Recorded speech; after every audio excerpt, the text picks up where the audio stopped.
Welcome to episode 121 of Nobody Special. This episode, we talk about Splash Mountain, Princess and the Frog, and statues. The Gospel Outpost presents Nobody Special.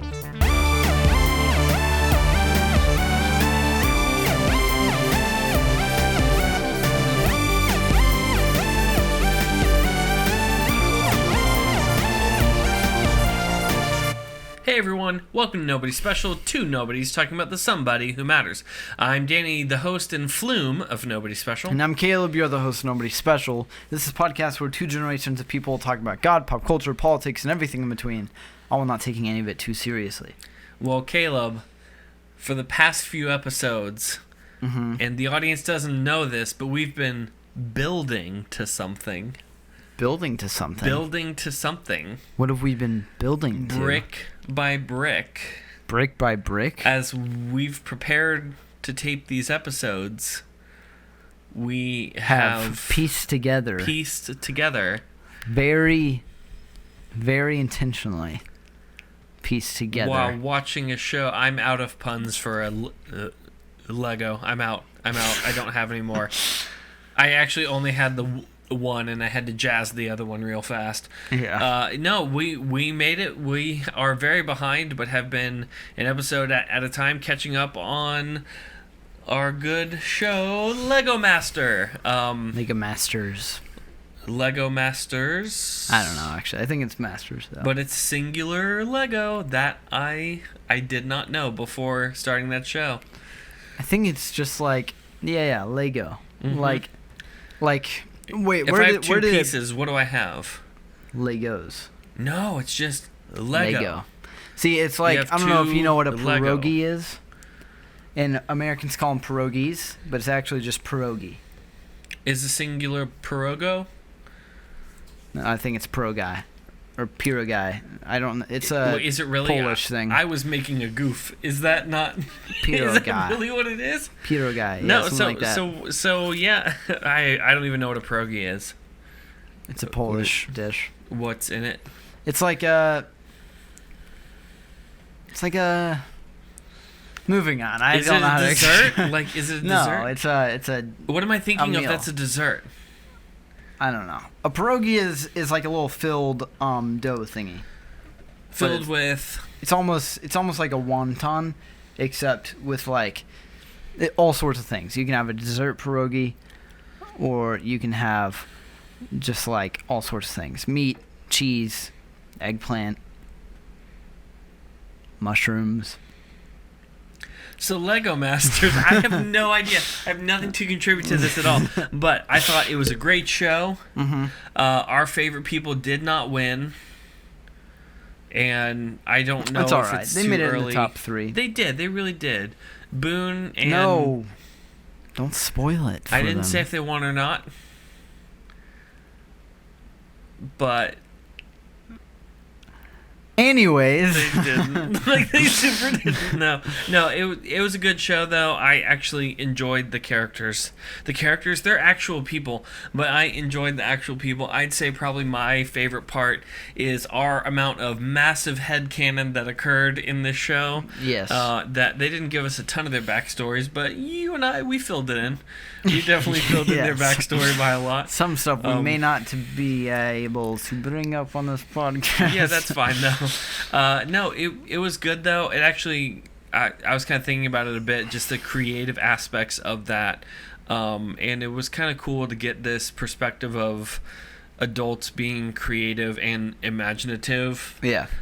Just because so much of adulthood kind of doesn't have that it was kind of cool to be able to see people tap into that and then execute it. I don't know. It was a really cool show. Yeah. I'm not a master. I don't play with Lego, and that is a phrase you'll now hit me with because I know that's not the right phrase. But you don't play with Lego? No, I don't. I want Lego is the best thing.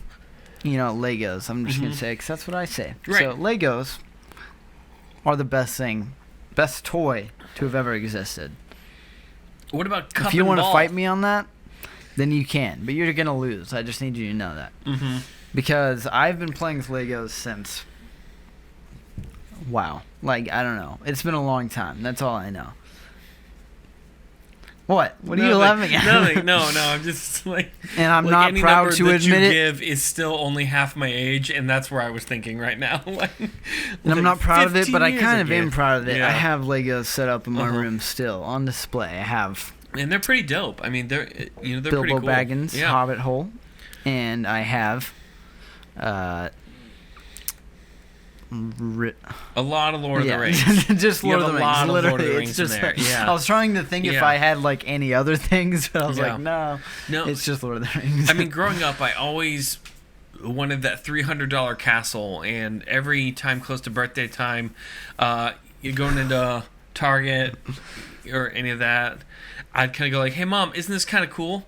And Mom, she would always kind of see straight through and go like, "We're not that rich. Get out of here." Oh, yeah. You're not getting that. I need you to balance all your instincts down on that one. You need to bring that way down. But That's I funny. always wanted that, and every now and then I still think, all right, I have adult money and no kids to spend it on. And every now and then I get in a mood of like, I'm a grown adult. I'm a grown adult now. I'm gonna go to Walmart and get some Legos. And then I'm like, I don't think you get to do that after saying I'm a grown adult. Now give me that castle made for people who are 12. I mean, gosh, you're really offending me right now. I know a little bit. I'm sorry. I know that it's but I really considered want it, though. a childish thing, but I really want the castle. Still consider getting it. And I kid you not, and this is something that I don't want to admit on the air, but no one is making you. Just last year. No one is making you. Not last Christmas, but the year before that was the year that I decided would be my final year of getting Legos for Christmas. That's kind of sad. Although I didn't do it last year, and it was kind of just depressing. That's kind of sad. So I think I'm just going to continue it. I'm getting which you is that really for Christmas pathetic, now.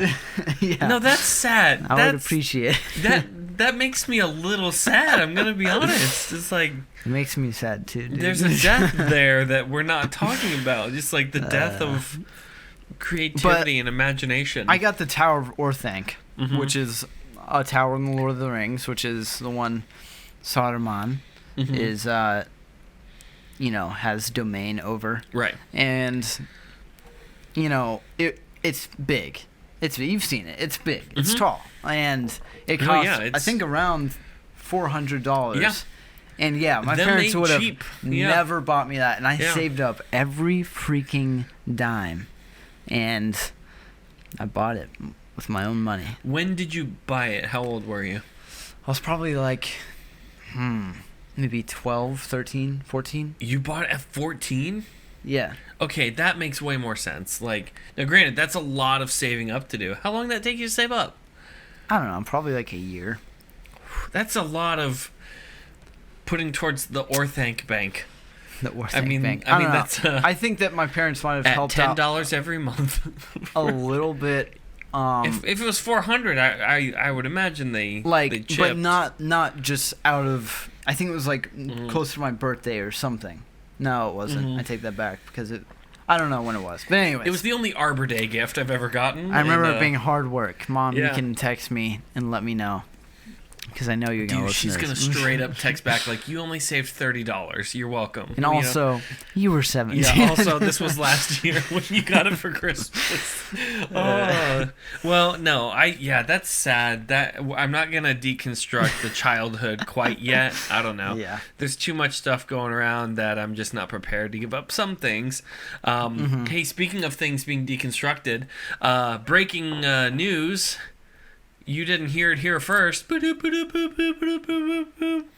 we not doing that? Okay, got it. Yeah. Disney, they're going to make some changes based on all the things that are happening. Nice.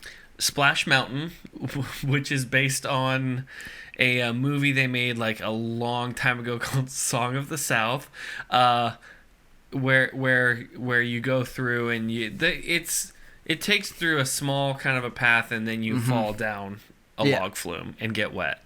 Now, the story behind it, I am not the guy to claim that's everything is racist. I'm not that guy. Song of the South is a little bit racist. You know what I mean? Yeah. Like, it's got some real racial undertones, not in the good way. I've never seen it. In today's day, it didn't age great. I'll say that. Mm-hmm. It did not age well. So they've decided to change that to a ride based on Princess and the Frog,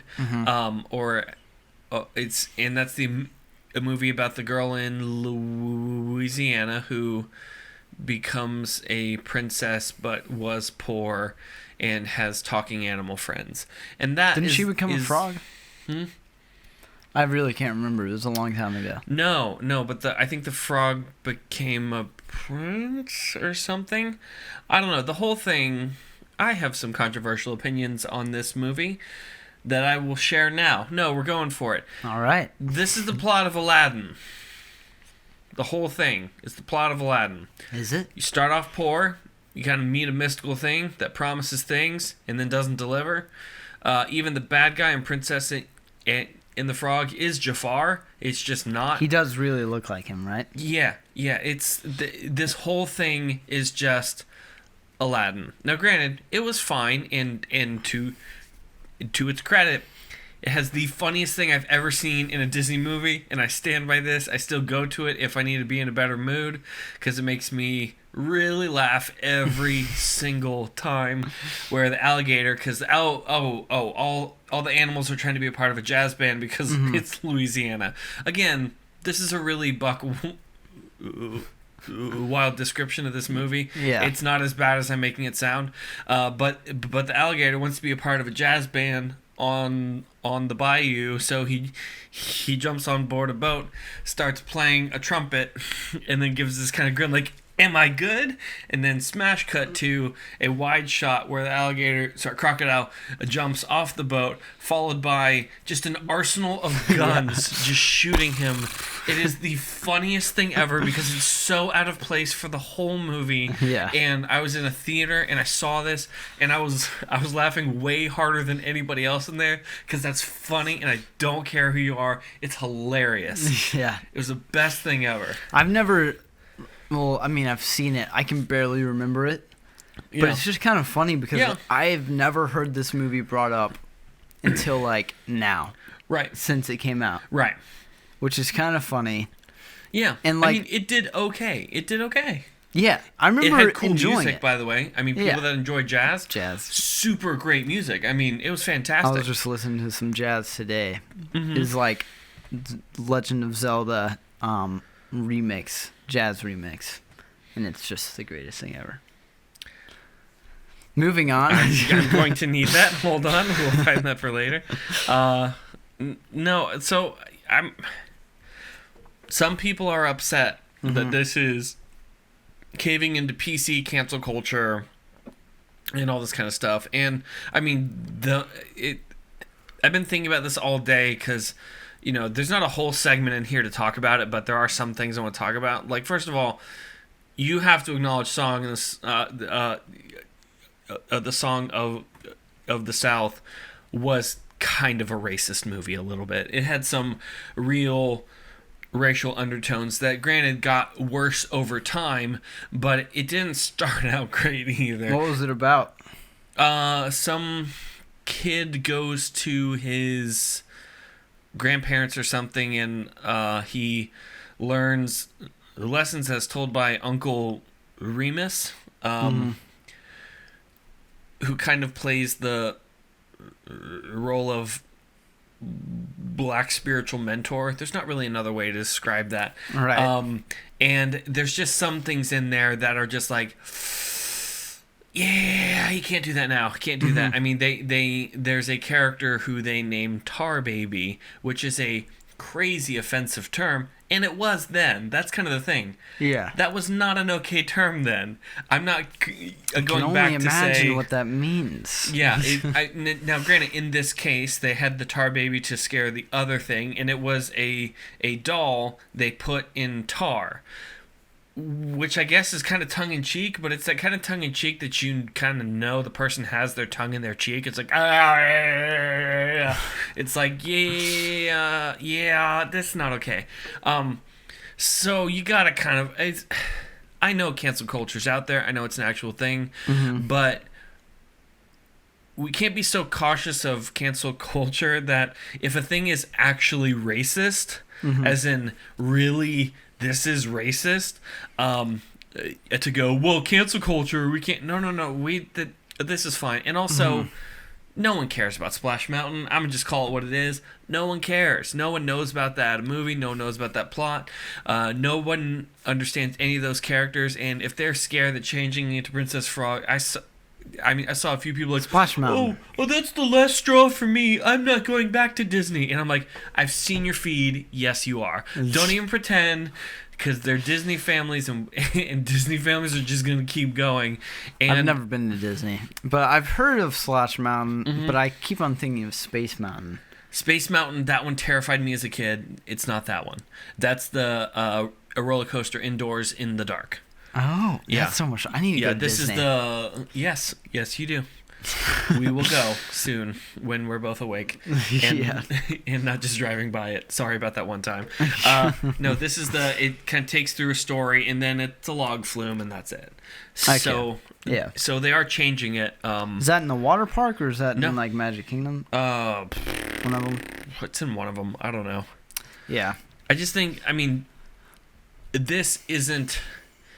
If this is the final straw, then for everything Disney has done, that a lot of people they'd claim is like pretty blatant offensive or kowtowing or cancel culture or any of that or trying to influence children or any of that. If this is that point, then I just think you're off on this. This is not... Yeah. There's plenty of things going on that this isn't... They're updating a story from the 40s. To something, granted, only in the mid-2000s, but progress, like they're coming back, but... Yeah, and I think, I mean, we were talking about it before, and I always lean towards, like, the why and things, which is, like, right. I get it. Right. And I think that it's a good thing. I kind of, like, feel like it's related to a lot of, like, renaming streets and changing statues, which is interesting, and I think that like nobody would have cared if it wasn't in like this time, Well, like they would have been like, oh yeah, who cares, cool, Princess and the Frog Ride, like this has been an outdated ride for a long time. Exactly. Now, I'm guessing they kind of they've been juggling a few different options and stopped on Princess and the Frog because of things going on today. Yeah. But and again, I don't even think that's a bad idea given the nature of the space they have, the fact that it's going to include water, the fact that Princess and the Frog is about being on the bayou. I mean, it's perfect. Yeah. But I do agree. This is a movie that did okay. It was a good movie. It wasn't great. It was Aladdin. It was definitely Aladdin, and I will stand by that as a plot point. It was Aladdin, but. I mean, no one has talked about a movie since the time it came out till now. So I do think that you're probably spot on. It's a bit connected to everything going on, but yeah, like it's an outdated ride anyway. This isn't the point to protest Disney. Exactly, and it's just like, what was it, Jaws? I don't know what they changed it into, but yeah, like if this had happened. Right. A year from now, right, or even a year before now, right, people wouldn't have really cared, right, like it would have been like, right, oh cool, they're doing the Princess and the Frog thing, but I mean, I do think, I think it's fun, but I think that there is, as far as everything else, and I kind of wanted to segue into this, which I feel like these are similar but unsimilar because this is very small, compared to everything else, but like. I think that, I wanted to talk about the statues and everything. Right. Because I think that it's an interesting topic, and there's a lot of different opinions on it. Mm-hmm. A lot of different opinions on it, and if you don't know what they are, open Facebook. Yeah. All the experts are there. And even I believe Trump's new law that he's trying to make, where you will serve jail time if you even touch a statue. I don't know if you saw that, but yeah, because they were yeah. Go ahead, and then I'll come back. But I think that I'm still deciding where I stand on this, mm-hmm. and it's been very interesting to think about because, point A, it's a statue. I mean, mm-hmm. but statues represent things, and I can understand why it could hurt somebody, mm-hmm. and why or how it could just affect people in their everyday life, like having to walk past something mm-hmm. and realizing what it means. But I think that there's a very good quote, which is kind of, I feel like it applies to all of this very well. And it stopped and made me think, because my initial reaction to all of this was, fine, just tear him down, mm-hmm. I don't really care. But I'll read this quote from George Orwell's, what is it, 18... I'm not positive if it's out of 1984. I haven't gone through it in a while, but he's the author of a 1984. Yeah, that's what it said it was from. Yeah. Which is the handbook for 2020, in case you were wondering. Orwellian. Yes. Someone's going through and open up that book and just kind of stare at someone else and like, y'all, have you read this? Yeah. Great ideas. Pass me The Art of War.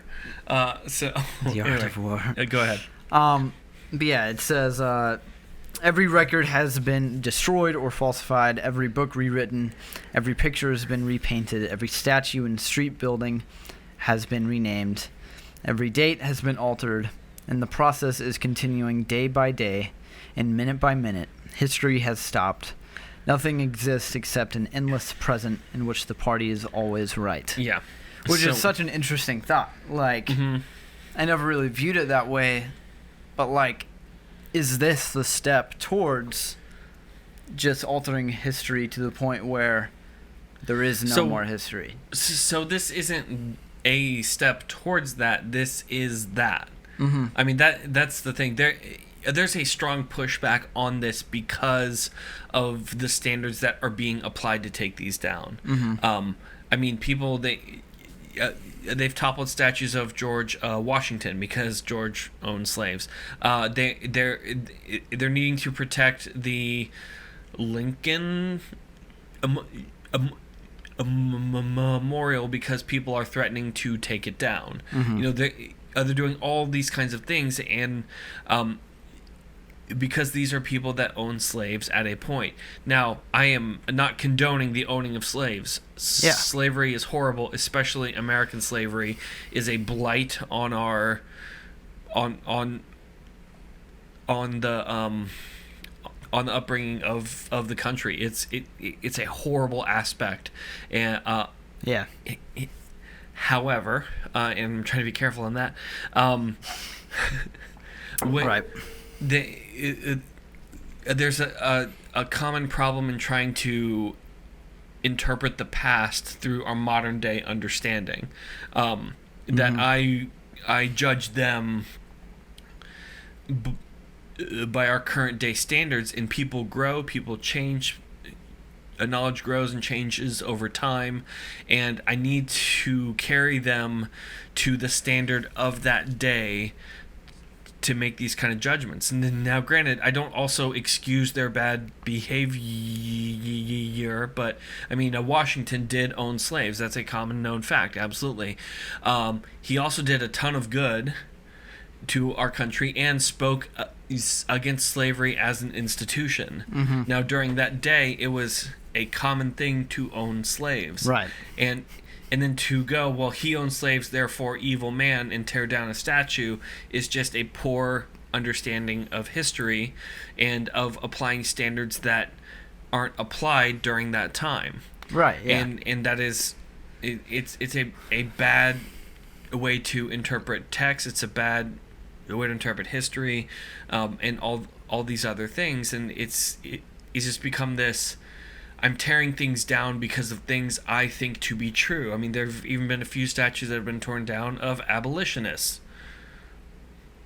Why are you tearing those down? I mean, it's because those are the anti-slavery people. A lot of people don't care. I mean, I look at it just as the freaking toilet paper thing that happened during Corona. It's just kind of like a wave effect. And the fact that people don't care. You know, they don't care to do the research anymore. Right. It's just, oh, this is a statue. Right. It must be bad, right? Right. Let's tear it down. Statues are bad. There's no more critical thinking, and it's all groupthink. Yeah, and that's where the problem is we need to understand what our history is. And whether it's good or bad, it's our history. We need to own it. And I think that putting up a statue is not something that is glorifying these people. I mean, it's a important landmark in history. I think it is, sure. I mean, like... there is a glorification aspect in there that I'm not willing to... Right. I mean, like... to back down off of. I mean, I don't put up statues of people I hate. I put up statues of people I'm trying to commemorate. Like, you look at... Why was I trying to commemorate them? I mean, if there's a statue to... Dave the baby slaughterer, yeah, tear that one down. I mean, if I'm trying to commemorate Dave the baby slaughterer, yeah, I'm okay on saying like, hey, that one shouldn't be up. But if it's put up because they're the first president of the country and did wonderful like things, George Washington, that's a good example. Yeah. I mean, and even other people, just because they own slaves does not mean that they are inherently a bad human being.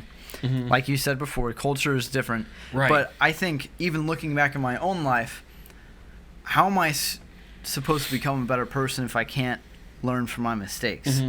And I think that that's part of what is happening now. Like, what is happening now, our history, if we hadn't learned that, even just 20, 40 years ago, if we hadn't learned that, then we probably wouldn't have been acting as much as we are now to change some things.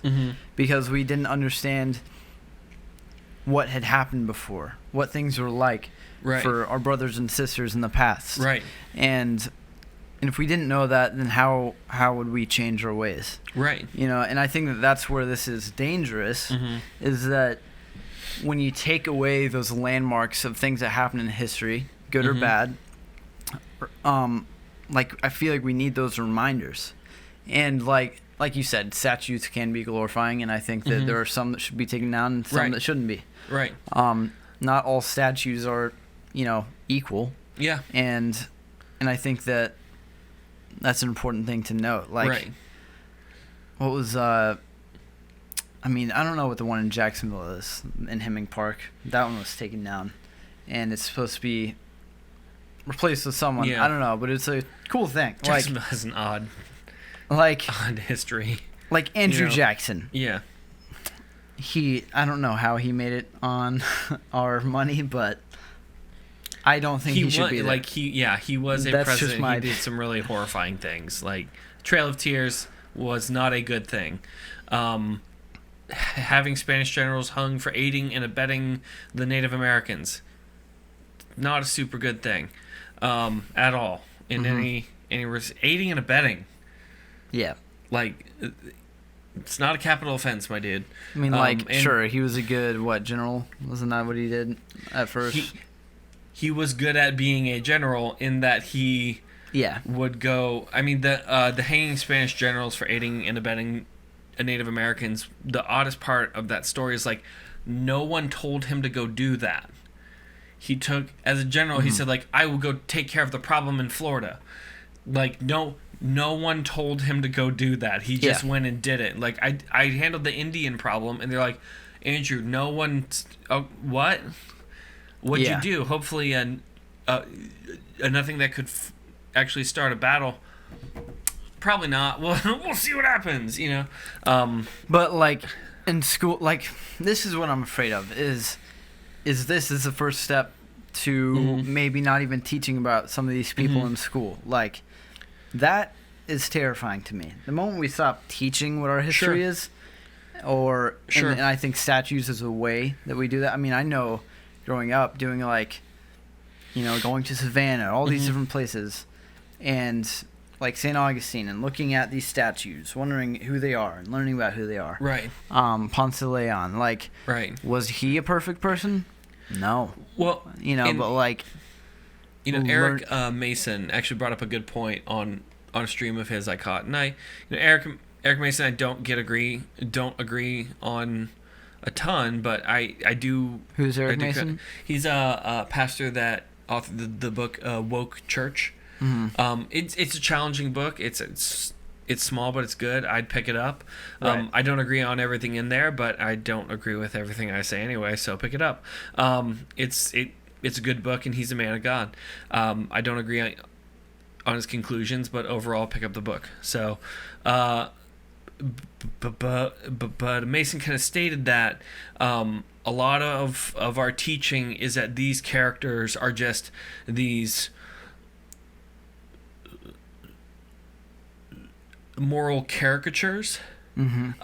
Is kind of the way that they're depicted. I mean, the cherry tree story, like, I cannot tell a lie, I chopped down the cherry tree. That probably didn't happen. And no one told me that until like middle school, maybe high school, that conversation is a caricature of his character. I didn't know that they owned slaves. Washington, all of them, they owned slaves. I didn't know that until also in high school, partially into college. It's that they've been pitched as these caricature type kind of a figure that can do no wrong. And I think part of the problem that's occurring is that people are trying to swing in the other end and say, no, these are evil men, but that isn't true either. They're not. Yeah. I mean, you can't swing in the other end, teach the good and teach the bad together. That's such a good point. And because people are complicated. Everybody is complicated. Exactly. George Floyd's complicated. I'm complicated. Washington's complicated. We're all complicated people. Yeah, knowing that, I mean, like, looking at anybody's life, there's not going to be, there's going to be good and there's going to be bad. Like, that's it. And I think you summed that up perfectly. I mean, it's looking at these people and swinging either direction is not safe. We need to teach who these people were. Right. And yeah, like, it was the same thing for me. I didn't know anything about that. It's always, like you said, the cherry tree, that Abraham Lincoln is great. He freed the slaves, yay! Even though you dive into that. And he did, but he kind of just did it to, like... He did it to hurt the South and to win the war. And keep it together, yeah. Yeah, that's literally... Yeah, I mean, granted, also against slavery, and also, it isn't as cut and dry as... And then Abraham came in... and saved the day. On his griffin, and white robes trailed behind him, and he said, "Slavery ends today." And at that moment, doves flew from behind him. I mean, it's nothing close to that. Right.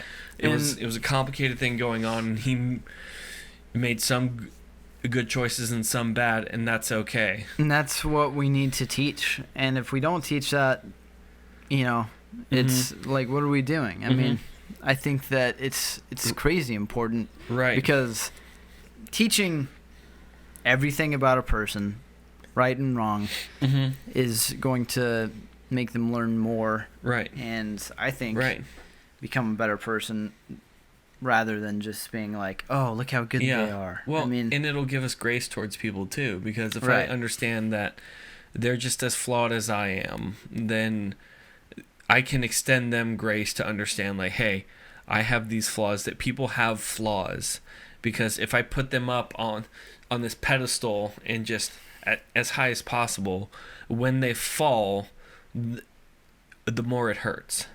Yeah. And I think that's part of the thing that's going on, is that throughout all of our history classes, this has been taught as these are the pure the pure founders of America, that now we're kind of able to uncover a few of their flaws, but at the same time, I don't think that it justifies going and tearing down all the statues, because they still did a lot of good. And to judge a person based off one action is problematic in history. Yeah, I think I would encourage, if you don't mind some cussing and some things, to watch Hamilton, which is coming on Disney Plus. You've probably heard of it. Actually, they're censoring it. That's actually, that's right. There's only going to be one F word now. And Wait, they're still leaving one in? Yeah, it's a PG-13. Oh, no, Yeah. I just didn't know they're leaving three one in in. the whole show. Oh, okay. And you can have one in PG-13, so they're leaving. I thought they've been planning on cutting it down so that kids could watch it. And they're just like, just give them one. But like it's Hamilton, time to learn, boys and girls. Hamilton is a great show to learn about how these people in history who are building America were not perfect people. Right. And I think it paints them in a very plain way of who they were. Yeah. And Hamilton did good things and he did bad things, whether that was in his personal life or politically. And same for every character in that show. And I think that it's super, super important to see that. And I think that's where I truly kind of learned, like, oh, these people are people. They're not these idols to be worshipped. They're... Yeah. It's kind of the same thing on MLK. MLK did some great stuff. And then, there's always that one guy that thinks that's cracking the MLK kind of story of, well, but he cheated on his spouse and this. And it's like, everybody knows that. Now... Nobody is claiming that's okay, because it isn't. People are complicated, and there are, and overall, a man in this context did great things that our country needs to celebrate. And there are other things we need to condone and have to do those at the same time. I think it's a problem of grace-filled critical thinking. Yeah, and I think... And our culture is terrible at doing that at this point, of grace-filled critical thinking. I think that a great movie for people to watch as well, I'm just going to keep on recommending stuff, is Just Mercy.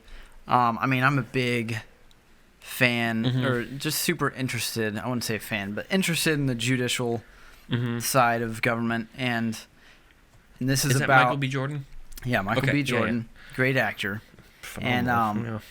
And Jamie Foxx, right? Is that his name? And I know he played Electro. That's what I know him from, which is the sad part. He's done a big so much. Fan. I know, he played Ray Charles. What are you doing? But anyways, in 1 year he was nominated for Best Actor and the Best Supporting Actor. He could have swept all of them in one day in Collateral and Ray Charles, and instead after that he did a really dumb movie. I think it's Jamie Foxx, not Michael J. Fox. It's Back to the Future guy. Jamie Foxx. Yes, those are very different human beings. Yes. But anyways, it's about this lawyer trying to, the Equal Justice Initiative, and he's still doing great work today. It's pretty sick. Yep.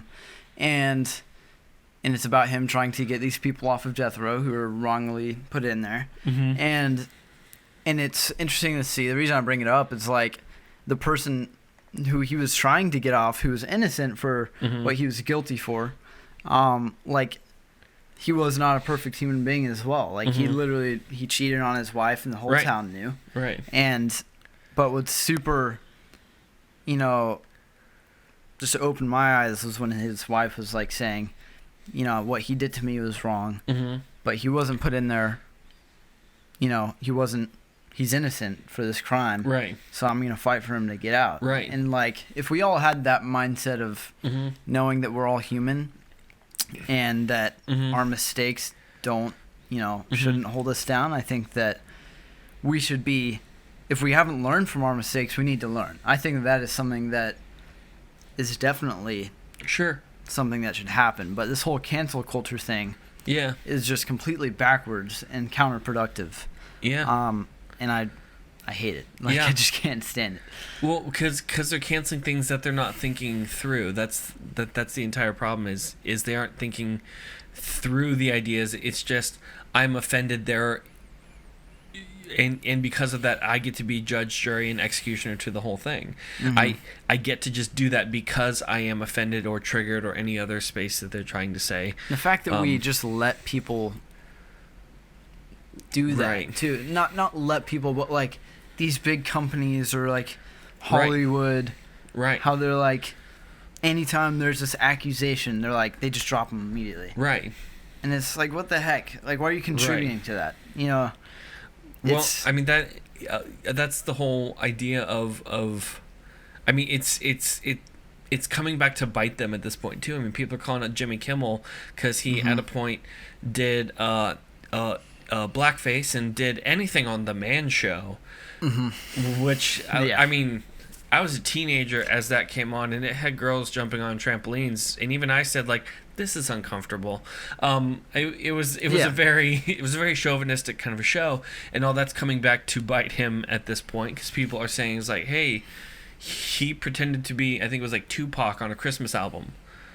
When is that okay now? And, see, here's why I am. This sounds terrible. I'm not okay with it, but I can understand the reasoning of why it happened, if that makes sense. You know, like, I think comedy is something that should be left untouched. It's going to be offensive to some people, and it's going to be freaking hilarious to other people. And that's what I love about comedy, is that it's what it is. And I think that why it is funny is because it is on the line. Yeah. And it's either absurd or offensive as commentary, but it points out things in a safe way. Yeah. And I think are crazy offensive to bring up any other way. As far as Jimmy Kimmel, from what I understand, he had been doing for a long time a great impression of, what was it, a basketball player? I'm not in that world, so I don't really know. But of this athlete. And so on some show they were like, hey, we want you to dress up as him. And I thought his statement was good because he didn't really apologize for it, which I somewhat agree with, which I don't know why I would be saying that, but he was like, I was doing this as a comedy. I wasn't doing it because of skin color or any of this. I was impersonating a person. Right. And I think that that's more fine, and I think that makes sense to me personally. Right. Like I agree. I actually don't think he should apologize. The problem is that the standard is inconsistent and it's or it's only applied in a few cases. It's applied in this case but not in this case. It's applied here but not here. That there are people that they get a pass and people that don't get a pass. They're kept to different standards, and I think that is part of this grace-filled critical thinking that doesn't carry the critical thinking part. It's, well, oh no, they did a sin, but man, not me. That was fine as I did it. I mean, mine is okay because this, but they're evil. They did it, but not me. I did the same thing, but it was different then. And honestly, it's not really that large of a percentage of people like this wokeness, I guess you could call it. It's just they're very intimidating to people, I think, and show their teeth, even though they won't do much about it. Like, I mean, it's crazy to me that this is happening. Yeah. Like, even with James Gunn, and then, they finally understood how little power these people actually had and how small of a percentage that was. How everyone else was like, why are you firing him? He's a great director. Pardon me, James Gunn's great, yeah. And a very small percentage of people were like, get him out of there. Yeah. It seems like they're just ruining, not the fun, but like ruining what is good sometimes. I think part of it is that we've gotten the order, and I think I might have talked about this on another episode too, but we've gotten the order wrong. That people of thought of thought and then feeling and then action. Mm-hmm. It tends to be I feel and then I act and then I adjust all my thoughts based on those first two. Right. And that is a terrible way to do things, because it is a plan of action that totally bypasses thought, and then it doesn't end up actually making sense because no one has taken any actual time to think through it.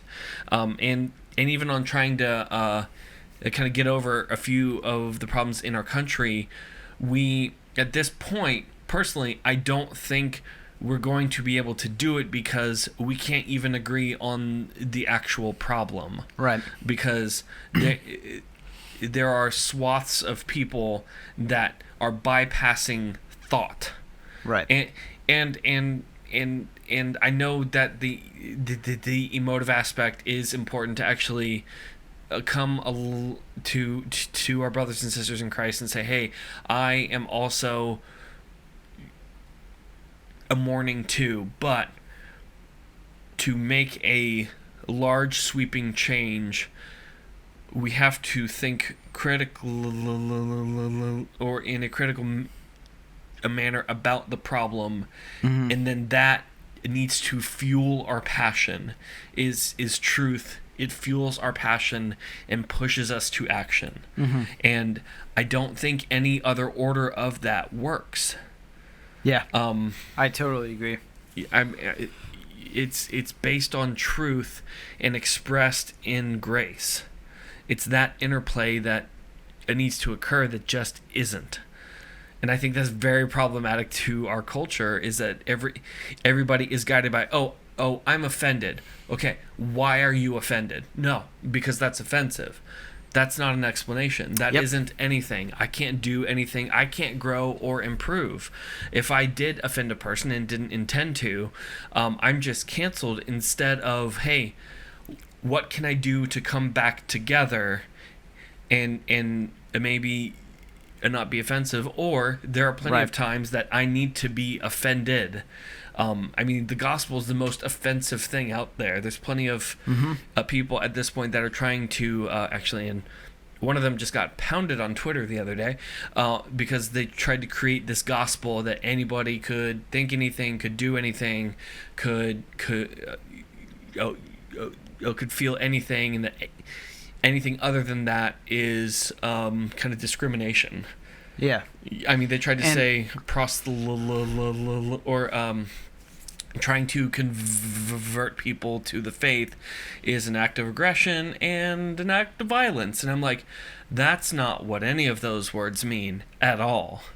Right. I mean, that's insanity. I think the best thing that we can do, I mean, because I feel the same way. There's just a bunch of people being offended, and that's about all their argument consists of. Right. And I can't stand that. Right. Like, it makes me upset. Right. It should. It makes me offended. Yeah. But, like, that's why I am grateful to have learned logic, rhetoric, debate, all these things. And there are a lot of people who I disagree with in things that learn debate that I enjoy talking to, because they bring up actual points. Yeah. It's not just their emotions Right. fueling their argument. And that's what I like to see. And I think the best thing we can do, honestly, is to turn off Fox News, turn off CNN, and just go do your own research about what is going on. Right. And getting these more unbiased, or look at Fox News, look at CNN, and create your own conclusions. I don't want to do either. Right, yeah. It's I mean, I think that thinking things through is so important. And that's, you look at a debate and you don't just, I mean, you do have some, but like, you think through before you go up there and present your argument. You don't just get up there and you're like, well, I don't think this thing should happen because I just don't feel like it should happen. So, but that's part of the problem is in a modern day kind of debates, especially, coming up to 2020 election, Lord help us, this show, we might take 2 months off, so just, we don't have to cover that. Their debates, they're not actual debates. It's stick to the talking points, get to this, and then to say the same thing. And they aren't talking about the same thing. They're talking about different things because terms are defined different, and they aren't actually able to have a discussion because they're both claiming different things. And that's part of the drift towards chaos, is that words stop having any kind of meaning. Right. I mean, I've watched it occur in a few different things, that words are an act of aggression and violence towards people, and I'm like, no, they're not. Disagreement isn't that. And they tried to say, like, it's a form of psychic violence is a thing I heard at some point, and I'm like, I don't know, maybe I've played too many like Final Fantasy games, but a kind of psychic violence is like if I do something physically to your brain through my mental psychic powers, right? Yeah, you know, like psychic violence, like that. But they feel if their thought is challenged, then that is an act of aggression, but that it is just the foundation of education, is challenging thought. And until there's that grace-filled critical thinking, we're not going to be able to move forward. Yeah. It's really sad, too. I mean, because, like, the lack of grace, I mean, that's all it is. Yeah. You know, I think that pointing out someone's wrongs, you know, first of all, look at yourself. Right. I doubt you're perfect. I doubt you've had perfect thoughts. Right. Just because this person is more in a spotlight, that's why, you know, they have, you can see more of their things. You know, looking at yourself, and I think that's the only way you can truly understand, you know, I'm not perfect. Nobody's perfect. And let's try and, you know, be better and push ourselves to do that. But by just using cancel culture to just ruin somebody's life, right, it's not helpful. And then the other thing I was thinking about is we have to give people or take the time to understand what it is the other person is claiming. And I mean, both sides are doing this. They're trying to say, you know, conservatives, they're just all a bunch of racist people, and on the conservative end is like, oh, it's all the socialists over there who just, they hate America, and this is like, all right. Oh, yeah. So let's just take a minute and give each other some benefit of the doubt and pay attention to what it is that the other end is claiming, because I've watched both ends do a fair amount of mischaracterizations on both ends that isn't helpful. Right. Because if I just go, hey, Caleb, I know that you did that thing, you're a racist, then you've tuned me out, because I made about 8 jumps there and made a personal attack instead of actually paid attention to what it is you're concerned about. Yeah. Or if I come up and say, like, hey, this, and this is kind of offensive, and then you just kind of fire back, you dumb, stupid snowflake, go take your avocado toast. Okay, that's not helpful either, and neither of those things are in the nature of Christ either. Exactly, yeah. So I think that's such a good point. I mean, truly trying to listen and understand where someone is coming from. And believe it or not, I feel like most people, we want the same thing. We want America to be better. We want America to... Yeah, I mean, like, we just want it to be better. You were dancing around, be great. I can feel you. I can feel you, like, don't say be great, don't say be great, don't say be great. There's got to be another way to say that. Hold on. I mean, yeah, that's basically But, like, we want the same thing. We want, you know, people to have better lives, and we want more equality all around. Yeah.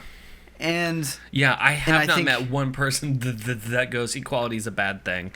I haven't met the person. I'm sure there's one, but we don't care about that guy. But we have to take a step back and realize that sometimes being too passionate about something is not the best thing. Right. And truly understanding, that's why having a conversation, key word here is conversation, not argument, not even debate sometimes, but a conversation about what you believe with another person is the best way to collaborate. Right. And you will probably still disagree. I mean, oftentimes that's all. You'll still disagree, but disagreement does not have to be aggressive. Right. And I think that, and another thing, I bring it up a lot, but understanding that the correlation between things does not have to define your love for somebody. Right. Just because someone is liberal and they're against what you believe doesn't mean that you don't have to love them. Right. Them as a human, they are worthy of love and all that stuff. Yeah. So don't even try. I dislike people who completely disassociate themselves with the other side of it's the they just. Yeah. Yeah. They just. They just. Like, stop saying it. First of all, you sound dumb. Like, yeah. Well, if they would just, no, you still have to love them. I'm sorry. That's how that goes. Right. But, there's a passage in Ephesians 4:31-32. It tells us,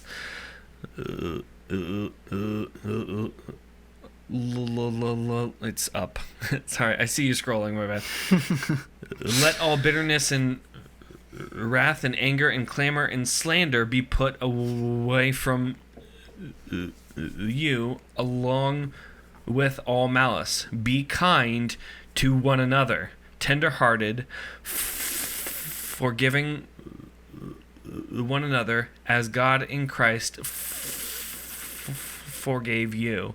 And I think that's kind of the important part is all these things that you may be actually going through. Bitterness, wrath, anger, clamor, slander, malice, all these things, they do come out of a place of hurt. And still put those aside for just a moment and be kind to every other person. Right. Because God in Christ paved over way more sins than you are ever going to need to. I mean, if everything I do that is a sin is against God, then God's paving over so many other things in order that I could be with Him. And that's the foundation of love and coming together is being able to say, hey, although you've done these horrible things, I still love you. Yeah. And because of that, as people that are following Christ, all of us need to be kind to each other and tenderhearted. And I think that's part of the thing that goes often passed over is tenderhearted. Yeah. I need to get on a Facebook and just say like, well, here we go. Yeah. I mean, there is a thing to be stated about occasionally you just let it go. Right. I mean, I think that this verse is great because, first of all, like, if there's someone who isn't a Christian who is better at this than you, then you need to immediately ask yourself questions. And I know this because sometimes, like, there's times where that's me. Yeah. And I'm like, wow, like, where is this coming from? When I am supposed to be, I'm the one who has God on my side to help me forgive people, and I'm still bad at it. Right. And that's something that's going to happen, but, like, truly, pray about it. Ask questions and think about why you're feeling this way, and try to forgive. I mean, over and over again. And I think that it's really, it's important. The being tender-hearted is something that you don't see a lot nowadays. Yeah. And anytime you do, you notice that person immediately. And how, I don't know, I feel like they're just a better person to be around. Yeah. I mean, there's plenty of stories over the past few weeks that of stuff that's gone bad, of bad cops, of bad protesters, of bad things going on.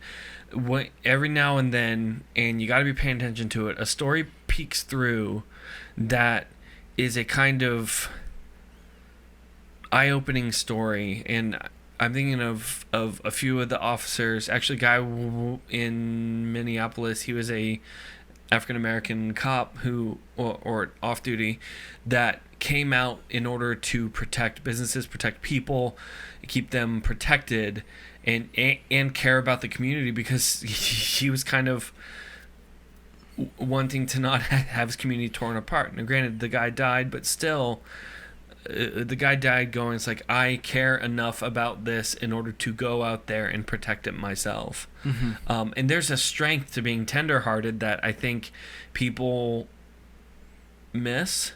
Mm-hmm. That it takes strength to be tender, to be able to take a punch in kind of a spiritual and an emotional and sometimes a physical sense, and not strike back because of an understanding that that person is hurting.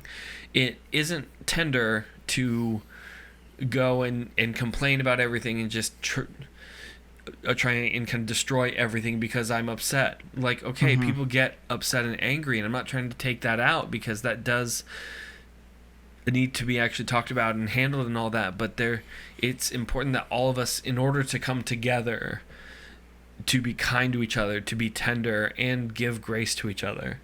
Yeah. By paying attention, all right, everyone's tense. We've been stuck inside for 3 months. Yeah. Tensions are a bit high, and then a thing kind of goes on, a terrible thing, and everyone's on edge, and everybody needs to take a moment and stop and say, okay, we have to come together now, Mm-hmm. or this isn't going to work. And instead of trying to pick out everything the other person's doing, I have to stop and say, like, I am hurt by the other person, and still I'm going to extend grace to them, and then to move ahead in a grace-filled and still critical thinking manner. Yeah. Boom. Oof. So, I don't think we were intending on talking about that topic that long. Yeah. But we did. We had a couple minutes. Let's go and bring it up. The flag at NASCAR. Hey guys, they lost. Let's take the flag down. Is it too offensive? Is that too quick? Should we just cut I don't that know out? what that is. They're banning the Confederate flag in places, and I'm like, yeah, no, that's fine. Yeah. That's 100% fine. This is no longer relevant. Like, we don't fly flags of the enemy Yeah. over our land. They lost the war. Yep. It's heritage. No, it is not. I'm sorry. It's not. It's not. And oftentimes those people don't even know what they were fighting for. Right. You don't Right. really, Right. know or believe what they believe, probably. It's the same thing as that guy that actually this guy actually did this at a house, and I think he was doing it ironically or something, or trying to prove a point. I don't know. Dude flew an ISIS flag, and people kind of they flipped out because ISIS, Yeah. like, and it's like, yeah, you can't fly the sign of the enemy, cannot do it. So, I'm not claiming every reference to the Confederate flag needs to be burned out of textbooks, because it's an artifact. But in the words of Indiana Jones, it belongs in a museum. And I think that's important that it still be present, but present in a proper context, because of what it stood for. Yep. And how they got their butt handed to them in the war. And a lot of people are like, why can't I? Mm-hmm. What's the harm? I mean, I first thought about it. It's like, why would you do something that you know is not productive in any way? Right. You're just causing strife. That's it. Right. That's all that flag does now, because it's over. Yeah. Like, it's almost an act of treason to fly that flag proudly. That's the thing I don't get. Yeah. It was a known enemy of the states, and so much so that we fought a war over it. Uh-huh. So, like, what are we doing? So, anyway, hey guys, Disney's gonna be fine. Also, stop flying the Confederate flag.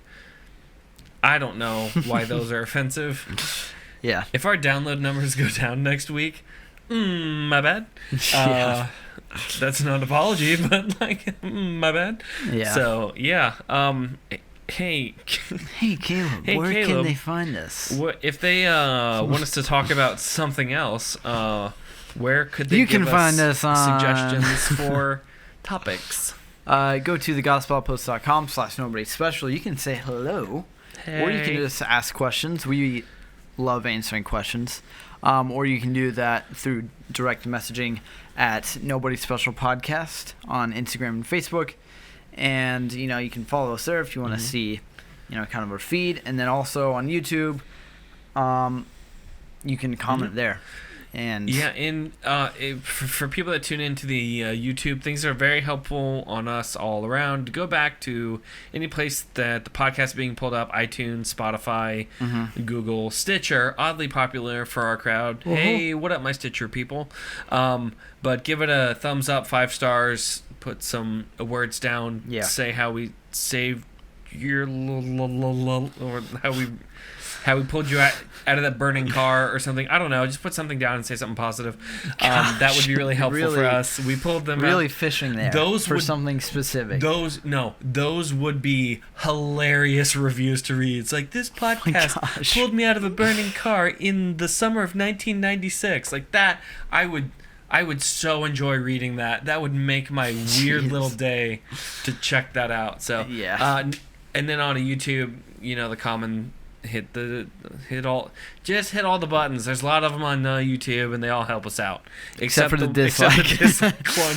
Please don't hit that. Don't hit that one. It makes your computer explode or something. That's a joke. I think I'm gonna get in trouble for that. It's a joke. Haha. Comedy show. So anyway. That's it, right? Yeah, I think that's going to do it for us today. Let us know what you think. Obviously there's a lot of opinions going around here, and we would love to know your opinion. Mm-hmm. And, yeah. Anyways, let's end this. Yeah. I just thought I should say that. Well, thank you for saying it. Well, I'm Danny. Thank you for letting me say it. I'm just going to keep this podcast going. Now I don't know what to do. I broke the rhythm. No, the rhythm's broken. The music's already playing. I don't know what to do. I think we're just here now. All right. Well, that's going to do it for us today. I'm Danny. And I'm Caleb. And we are Nobody Special.